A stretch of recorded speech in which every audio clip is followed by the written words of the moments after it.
nosotros somos el equipo 6. Estamos compuestos por Luisa Ponte, David Astudillo, Castro Vega Diana y Velázquez Sánchez Arelisa. Y les vamos a hablar sobre el asma. Bueno, mi paciente es mi abuelita y le voy a hacer algunas preguntas. Primero que nada, ¿cuándo te diagnosticaron? A los 27 años, que era asma, pero ya la tenía yo desde los 25, pero yo no sabía que era asma. Yo fui al hospital porque me estaba dando la crisis, es más, yo no sabía ni qué era, me estaba asfixiando, y así de momento me fui al Hospital General, y ahí me atendieron y me dijeron que lo que tenía yo era una alergia, debería de ir a inmunología. Le digo, ¿alergia había qué? Ahí le van a hacer estudios y le van a decir a qué es usted alérgica. Y así fue como yo inicié en el departamento de inmunología, que me hicieron muchas pruebas, y la última fue un platito así como de gelatina, y me dijeron que la abriera yo en mi recámara, y que pues ya una vez 5 minutos la tapara y que la llevara yo al hospital en determinada fecha. Y ese platito que me dieron parecía una tortilla enlamada con hongo, y dieron rápido que era lo que me hacía daño: la humedad, el hongo que estaba en mi recámara, en toda la casa. A nadie le hizo daño, solamente a mí, seguramente porque no tenía yo defensas. Y ahí me empezaron a tratar por medio de vacuna. Y ¿qué tipo tomas algún medicamento y qué tipo de medicamento tomas o cuál es? Bueno, empezaron con jarabes y de manera especial la vacuna. Pero del terremoto para acá ya no fui porque me sentía yo muy bien, pero nuevamente regresé a los ¿cómo se llama? A las crisis. Y entonces fue que mi hija me hospitalizó en Texcoco. Estuve 15 días ahí hasta que pude yo sentirme libre. Y de ahí en adelante ya tomo el Montelucas. Tenía yo aproximadamente como 50 años cuando me dijeron, ya tomo el Montelucas. No fue siempre, sino paulativamente. Ya ahorita tengo ya de planta 15 años que estoy tomando el Montelucas, cosa que pues yo digo que me ha hecho bien, pero en momentos cuando siento la presión en mi pecho, me cuido mucho para respirar lo más calientito que sea, porque vivo en un lugar donde hay mucho polvo, hay mucha humedad, las construcciones son muy ligeras, pero mire, ya cumplí 78 años y gracias a Dios, a mí me dijo uno de los médicos que yo ya no tenía remedio, pero que esa enfermedad nunca se me iba a quitar, pero lo iban a controlar. Y aquí estoy, controlada. ¿Y cómo es vivir con esa enfermedad? ¿Tú cómo lo has sentido? Pues claro que en la crisis es cuando uno lo siente, cuando no puede respirar y ya no puedes, a los pulmones. Por eso me duelen cuando hago mucho quehacer o mucho ejercicio, empiezo con dolor de espalda. Sí. Ya lo demás, pues todo es bien recibido. Imagínense una anciana de 78 años, ya todos necesita mantenimiento, todo necesita mantenimiento. Imagínense yo y todos los ancianos, pero estoy en el grupo de los ancianos activos. Y sí que todavía doy de sí. Qué bueno, abuelo. Bueno, muchísimas gracias, abuelo. Y pues ya aquí acabó nuestra entrevista. Muchas gracias. Y ahorita viene la explicación de la enfermedad del asma. Muchas gracias. Ahí viene. A continuación vamos a dar una pequeña explicación sobre lo que es el asma. Varias enfermedades humanas se deben a las respuestas inmunitarias a antígenos ambientales no microbianos en las que intervienen los linfocitos Th2, la inmunoglobulina E, los mastocitos y los eosinófilos. En estas respuestas, el antígeno induce a los linfocitos CD4 Th2, que después ayudan a los linfocitos B a producir anticuerpos IgE, que son específicos frente a los antígenos y se unen a receptores para el FC situados en los mastocitos y los basófilos. Esto produce un aumento de la permeabilidad vascular, una vasodilatación y una contracción del músculo liso bronquial y visceral. Esta reacción se llama hipersensibilidad inmediata porque comienza rápidamente, a los pocos minutos de la provocación con el antígeno, y tiene importantes consecuencias patológicas. Tras la respuesta, hay un componente inflamatorio de insaturación más lenta, llamado reacción de fase tardía, caracterizado por la acumulación de neutrófilos, eosinófilos, macrófagos y linfocitos CD4-Th2. Esta última reacción la desencadenan citocinas producidas por los linfocitos Th2 y por los mastocitos, así como los mediadores lipídicos secretados por los mastocitos. El término hipersensibilidad inmediata se utiliza con frecuencia para describir las reacciones inmediatas y de fase tardía combinadas. En la medicina clínica, estas reacciones se llaman alergia o atopia, y las enfermedades asociadas se llaman alérgicas o atópicas, o de hipersensibilidad inmediata. Las principales características de las enfermedades alérgicas son la activación de los linfocitos Th2 y la producción de anticuerpos IgE, mientras que los sujetos sanos no responden o tienen respuestas de linfocitos T y de anticuerpos inocuas frente a antígenos ambientales frecuentes. Los sujetos atópicos presentan fuertes respuestas de Th2 y producen IgE al exponerse a estas sustancias potencialmente alergénicas.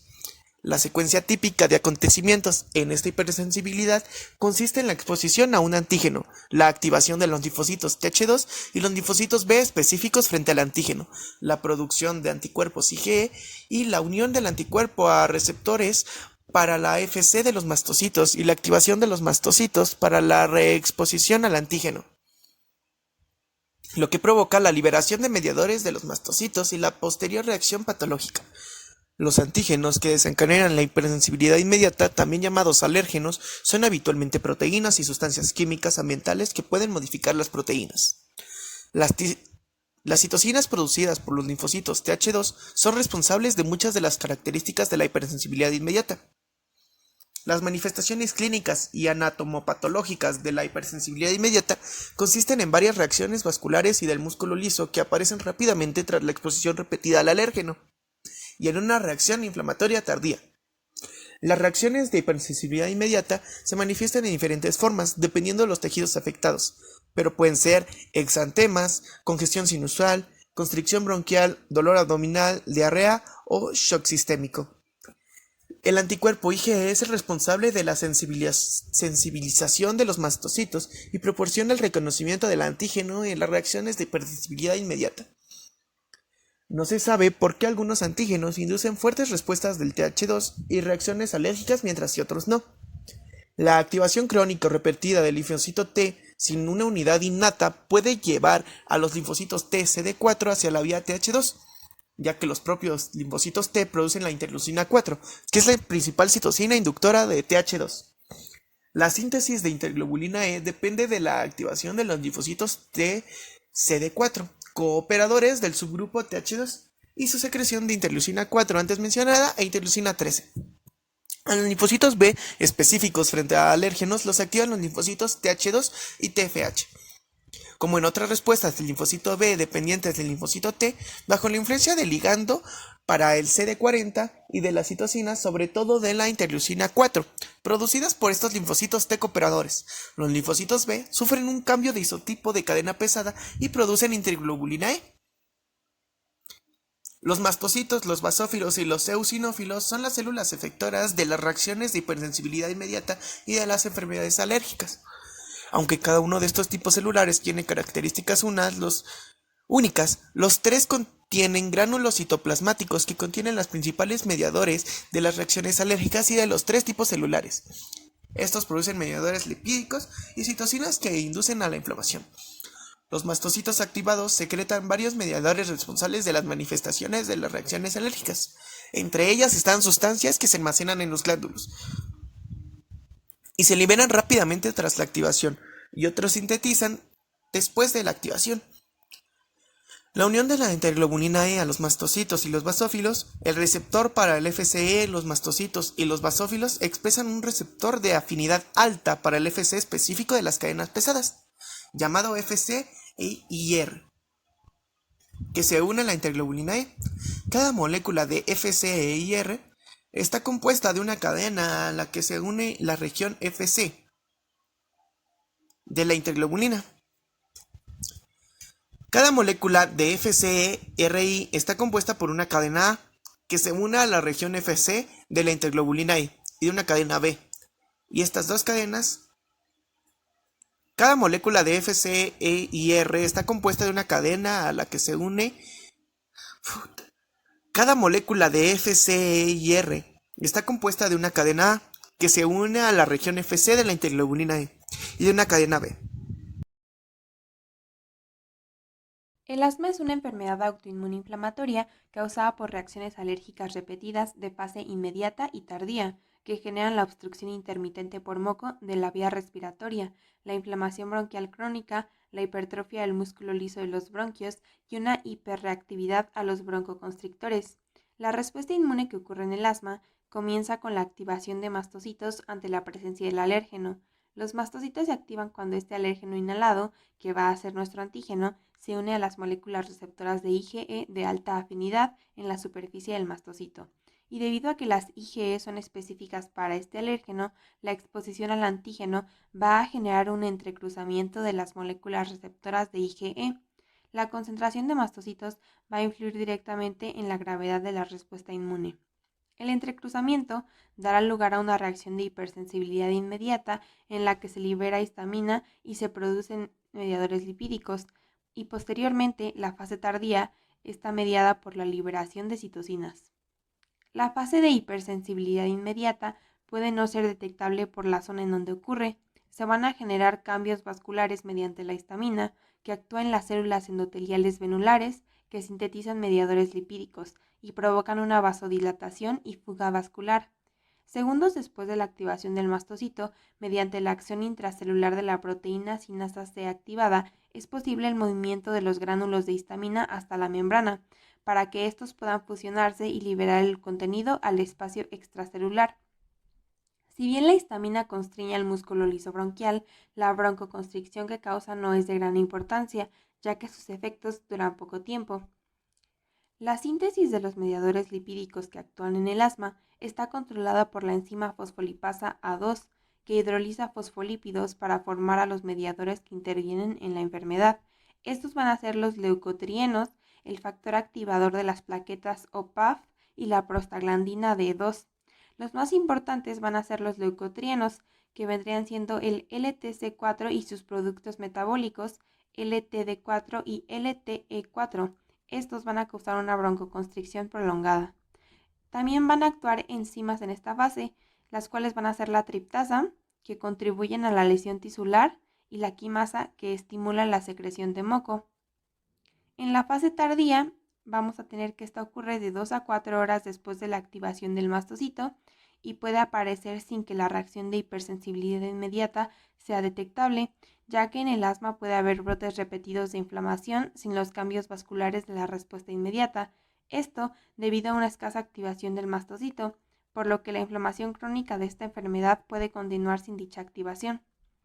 Las citocinas que actúan en la fase tardía del asma son IL-4, IL-5, IL-13, que influyen en la secreción de moco, y el factor de necrosis tumoral. Estas se encargan de reclutar eosinófilos, neutrófilos, basófilos y linfocitos T helper 2 mediante la expresión de moléculas de adhesión del leucocito, como la selectina E y la molécula de adhesión intercelular 1, y de quimiosinas que reclutan a leucocitos sanguíneos. Por ejemplo, las citocinas producidas por los linfocitos T helper 2, IL-4 e IL-5 promueven la activación de los eosinófilos y su reclutamiento. A su vez, los eosinófilos y los linfocitos T helper 2 expresan CCR3 y CCR4, a las cuales se van a unir las quimiosinas. La acumulación de mastocitos, basófilos y eosinófilos va a originar la inflamación característica a nivel del pulmón, además de que estas células se van a encargar de constreñir el músculo liso de la vía respiratoria, lo que va a causar los síntomas que ya conocemos en el asma.